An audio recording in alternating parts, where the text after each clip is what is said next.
dhegaystayaal haatana ku soo dhawaada barnaamijkii galka baadhista waxaa inoo haya Haaruun Macruuf.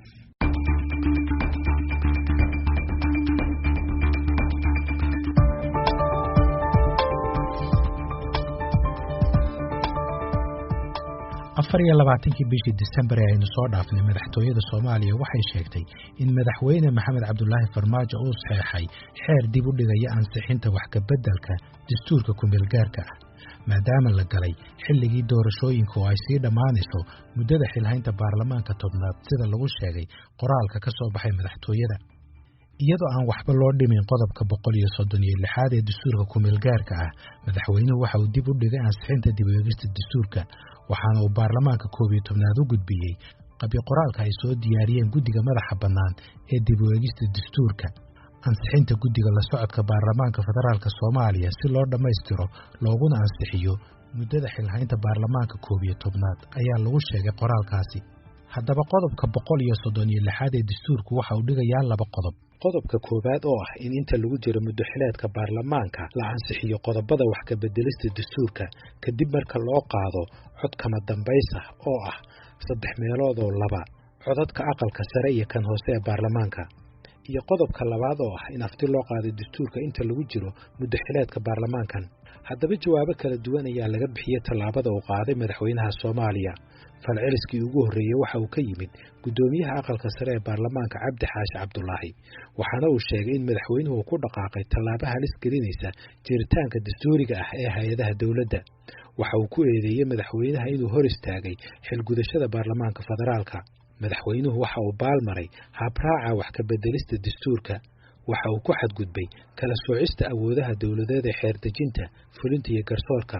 ayuu war-saxaafadeed ku sheegay gudoomiyaha aqalka sare Cabdi Xaashi Cabdullaahi waxa uu intaas ku daray in xeerka madaxweynuhu uu soo saaray uu baalmarsan yahay dastuurka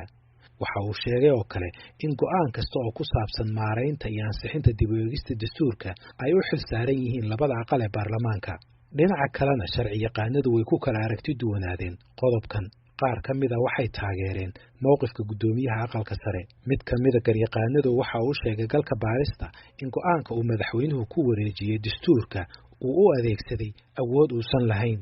madaxweynuhu mas'uuliyad ma saari karo baarlamaanka soo socda baarlamaanka hadda jira ayaa waajib saari kara baarlamaanka soo socda ayuu yiri garyaqaan Ibraahim Ila Suleymaan gudoomiyihii hore ee maxkamadda sare ee Soomaaliya asal ahaan ma aha mas'uuliyad madaxweyne oo xilka iyo waajibaadka madaxweynaha maaha laakiin waa xil iyo waajibaad uu leeyahay baarlamaanku uu leeyahay labadiisa gole ayaana iskale iyagayna ahayd inay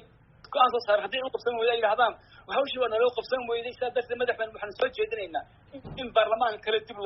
dib loogu dhigo oo markaa isaguna uu la qaato laakiin inay ka diraan xafiiska madaxweynaha ma ahayn way xilkiisa ma ahayn waxay xilka baarlamaanka marka madaxweynuhu hadduu arrintaa ku wareejiyo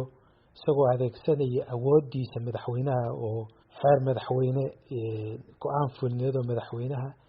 ama wareegto midkay doonay ha ahaatee miyuusan awood u lahayn madaxweynuhu horta awoodaha uu leeyahay waxay ku caddahay dastuurka ku caddahay oo waa maxay waxa xilka iyo awoodaha madaxweynaha Jamhuuriyadda Federaalka Soomaaliya qodobka 9aad bay ka mid tahay marka soo haskalmayso qodob kale oo awood u siinayana ma jiro dastuurka ka mid ah yaartay marka ma sharci buu jabiyay madaxweynuhu madaxweynuhu awood dastuuriga oo aan lahayn dastuurka siin buu isticmaalay oo ay ahayd inuu isticmaalo baarlamaanka way madaxweynuhu ma gudbin karo oo xil iyo mas'uuliyad ma saari karo baarlamaanka soo socda laakiin baarlamaan mas'uuliyad saari kara halka way qadiyadu haddii baarlamaanka kale aanu baarlamaan ku wareejin mas'uuliyadii oo xaq xeereed oo sharci aanu ku wareejin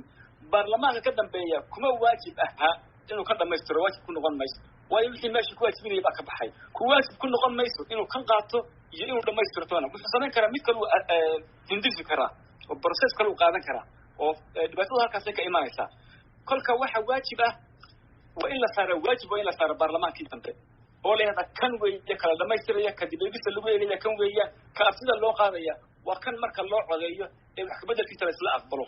Sahra Cumar Maalin waa xubin ka tirsan golaha shacabka waxayna ka mid tahay guddiga xuquuqda aadanaha haweenka iyo arrimaha bani'aadminimada ee baarlamaanka horeyna waxay uga mid ahayd guddigii ugu horreeyey ee soo diyaariyey dastuurka haatan lagu dhaqmo. waxay aaminsan tahay in jidka uu madaxweynuhu u maray wareejinta dastuurka uu ku saxsan yahay. xeerka madaxweynaha horta madaxweynaha dastuurka asaa wakiilka ah waan ilaalinayaa wakiilna waa ka yahay wax ka soo saar karaa arrintan marka madaxweynaha aniga waxaan qabaa sharciyan waa ku sharciye u tahay inuu asaga hadduu arko inuu wixii faraha kasii baxayaan oo meesha balna laanayso at least dastuurka ha badbaadiyo marka aniga waxaan ku adkaysanayaa oo sharcina u hayaa oo xaqna ay tahay cadaaladna ay tahay inuu madaxweynaha dastuurkan markuu arkay inay hadda waxay isku qasan yihiin oo labada aqal kala taagan yihiin oo guddiga dastuurka dhaqaale ahaan ama dib ahaan ee kaleeto iyagana waxay soo qoreen aan laga akhrisanaynin oo inay keenaan ay ahayd oo cod loogu qaada ay ahayd inuu laalo oo ka dhigo 11aadka ama isaga ha joogo ama yuuna joogin. in la wareejiyo laguma kala aragti duwana waxaa lagu kala aragti duwan yahay qaabka loo wareejiyo maadaama labadii aqalba hadda ay jiraan miyaysan sharciyan ku fiicnayn in madaxweynuhu sharci markuu saxayo wuxuu sharci noqonaa markii labada aqal ay isla ansixiyaan marka labada aqal haday joogaan maxay u ansixin waayeen si madaxweynuhu saxo sharci u noqoto. guddiga markaan dibku waxay doorashadii qof iyo cod ahayd waa ogeyd waa wada ansixina annagoo wada dhama wada ansixina inta ka dambaysay buuqa dhacday oo labada gole aan ku sheegayo oo laysa jaan qaadi waaye oo loo eegay muxuu ahayd aniga aanan fahmaynin oo aad iigu noqotay wax maskaxda ka weyn waxa waaye labadii aqal oo kala taagan oo aan wada shaqaynaynin oo barnaamijyadii ku wada shaqayn lahaayeen oo kamid yahay saa sheegaysa kanoo kaleeto inay ahayd markii halkaa taagan yihiin yaa mas-uul awaa mas-uul dowladdan iyo dastuurkeeda iyo dadkeeda ilaa februaayo waktiga uu ka dhacayo madaxweynaha leegaan asaa ka ah asee xaq asee bari lagu qabsanaa oo le aawo dastuurka marka feer waxaa ah oo aniga aan qabaa oo aan si sharciyana ula doodaa in muxuu ahaayed ku dooda qof kasta u weydiiso inuu xaq u lahay madaxweynaha inuu qodobkaan sameeyo. kasoko fasiraada kala duwan ee laga bixiyay tallaabada uu qaaday madaxweynuhu waxaa arrintan ay mar kale soo nooleynaysaa in wax la iska weydiiyo waxa ku dhacay marka horeba in dastuurka dib u eegistiisa lagu dhammaystiro muddo 8 sano ah iyo 2 baarlamaan. sidee ayay ku dhacday in dhammaystirka dastuurku aysan weli helin dadaalkii ay u baahnayd in ka badan 15 sano kadib markii la bilaabay qoristiisa? haddaba maxaa loo dhammaystiri waayay dastuurka? maxaase cawaaqib ah ee ka iman kara haddii la dhammaystiri waayo? waa kan mar kale garyaqaan Ibraahim Iile Sulaymaan. maxay yihiin caqabadaha hortaagan 8 sano 2 baarlamaan inay dhammaystiri waayaan dastuurka? maxay guuldarrada ayaa iskale? baarlamaankaas iyagaa la weydiinaya iyagaa laga rabaa inay warbixin ummadda Soomaaliyeed siiyaan oo ay yidhahdaan sababta caynkasan u dhammaystiri kari weynay oo nagu dhammaystirmi waayay baarlamaanka dastuurkii waa u shuruubi weyd wasaaradii dastuurka waa inay sharaxdaa madaxweynuhu waa inuu sharaxaa xukuumad ahaan waa inay sharaxaan baarlamaanka waa inay sharaxaan dadka u sheegaan waa maxaa dhacay waa waajib ummaddu ay u hayaan oo uu wixii loo doortay wuxuu ahaa inay hawshan dhammaystiraan waaba loo doortayba oo doorashada waxay ku yimaadeen in ay qabtaan oo waajibka dastuurka waajibka ka dhigay marka waa khasab waa wax dadku ay ku leeyihiin oo ay waajib tahay inay u sheegaan qodobkan 160 faqradiisa koowaad ayaa ku waajibay inay hawsha qabtaan haddii ay qaban waayaan waa maxay macnaheedu waxa ka daraya mafhuul mukhalif waa maxay waa inay sheegaan sababtay u qaban waayeen sababtaasaan u qaban waayeen waa inay la sababeeyaa xeerka si baarlamaanka ka dambeeya uga faa'iideysto oo uu soo ka faa'iideysanayo sababihii hore uu arrinta xal uga gaadho. isla su-aasha ku saabsan waxa hor istaagay in dastuurka la dhammaystiro uuna miro dhalo waxaan weydiiyey xildhibaan Sahre Cumar Maalin oo ka mid ahayd guddigii qorista dastuurka. waxa waaye kala jabka haddii dastuurka uu ku yimaado muxuu ahayd qolada isla jaan qaadi lahayd annaga waxa ay soo saarto golaha shacabka waxaa la wadaagaa aqalka sare aniga runta haddaan ka sheego qof maanta uu qabsado waa u sheegaa 54 qofood oo la isku ogaal xubnoodoo la isku ogaal qaybsado si sax loogu qaybsan qodobkaas markuu waa jaban yahay oo waxaa ka maqan statekii banaadir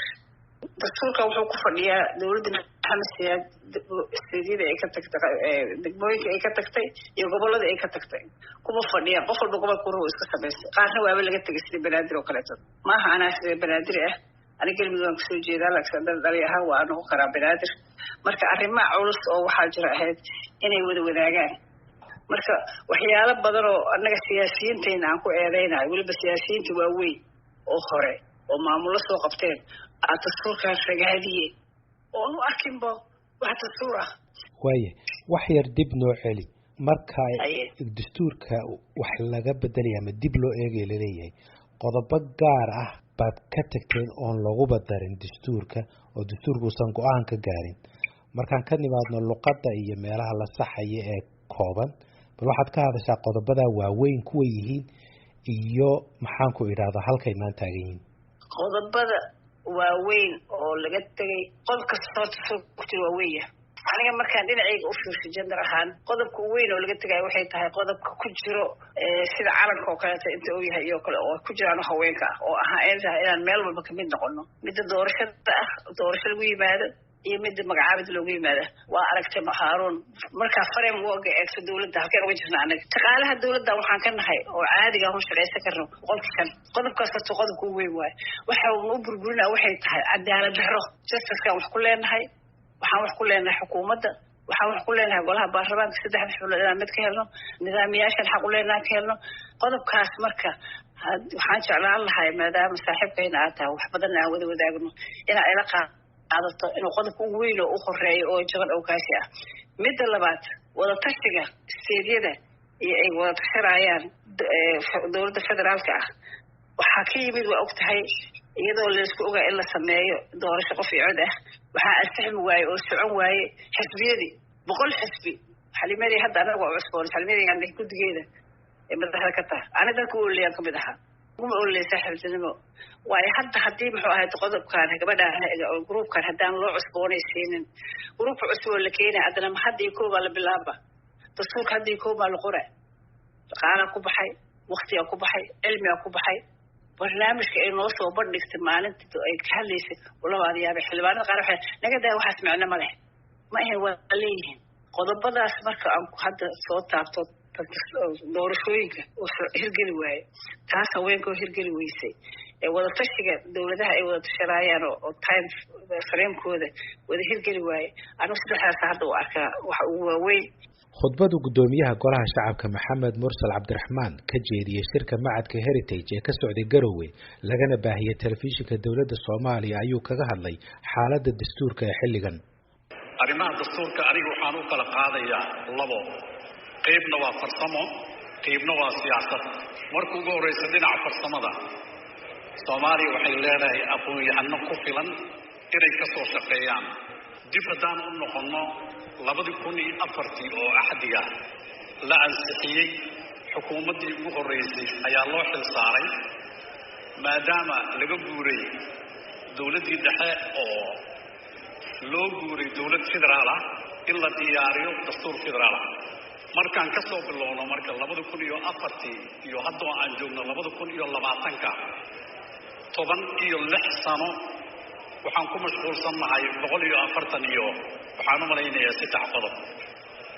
16 sano farsamo ahaan dastuurka waxaa la dhamaystiray 80% waa la dhamaystiray labada guddiga isku dhafka baarlamaanka iyo guddiga madax banaan ee dib u eegista hirgelinta dastuurka way keeneen baarlamaanku yaalla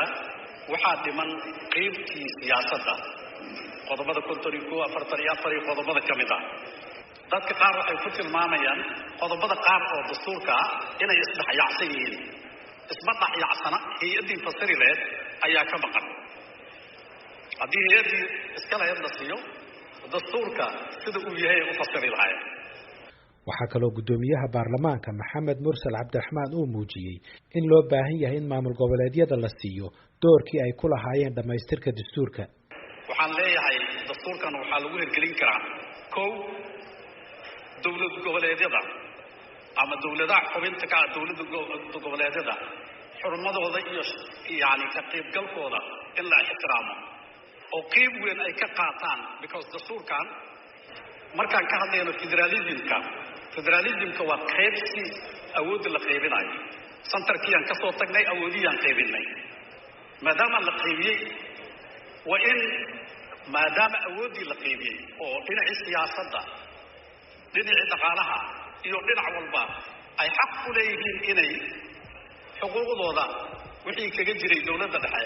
ay qaataan go'aanada la qaadanayna qiib ay ka yihiin marka haddaan la siinin doorkii ay lahaayeen weligeed dastuurkan ma dhammaystirmaayo marka waxaan qabaa dhinaca siyaasadda si loo dhammaystiro ha la siiyo maxaa la yidhaahdaa doorkii ay lahaayeen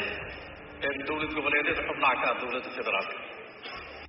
siyaasiyiinta qaarkood waxay ku doodayaan in waddanku uu qarka u saaran yahay qalalaaso dastuuri ah iyadoo aan la dhammaystirin dastuurka isla markaana aan la dhisin maxkamaddii dastuuriga ahayd oo fasirta qodobada la ysku hayo ee dastuurka.